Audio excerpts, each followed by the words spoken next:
Hello, and welcome to another edition of North Coast History and Haunts. In today's episode, we travel to Cleveland, Ohio, and we're going to take a look at the former site of the Harshaw Chemical Company. At one time, Harshaw Chemical was considered the most contaminated site in Cleveland and was really a major contributor to the pollution of Cleveland and the Cuyahoga River. The Harshaw Chemical Company was a processor of uranium for use in the atomic bomb in World War II, and it would process this uranium from the years 1944 to 1953, and it was really considered a top-secret program. Not a lot of people knew about it. It was one of the largest processors of uranium in the U.S. and would send the uranium down to Oak Ridge, Tennessee for use in the atomic bomb. Concerns were raised early by Harshaw workers.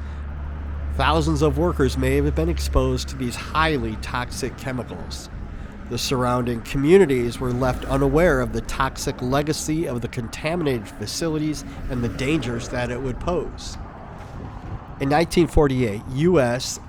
Atomic Energy Commission Medical Director Bernard Wolfe told the Harshaw Chemical workers that there was no threat from exposure to the chemicals, but yet a secret study would reveal that workers often would be exposed to levels 200 times the safe limits. They would face severe exposure to uranium dust and beta radiation.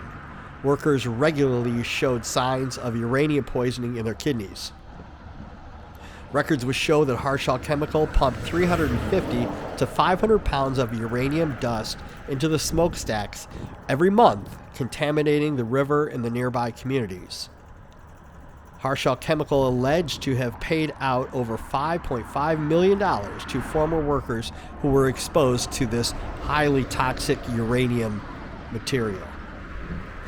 Today, the Harshaw Chemical site is being remediated by the U.S. Army Corps of Engineers at a cost of over $18 million. And we're going to take a look at this map here, and we're going to show you some of the details.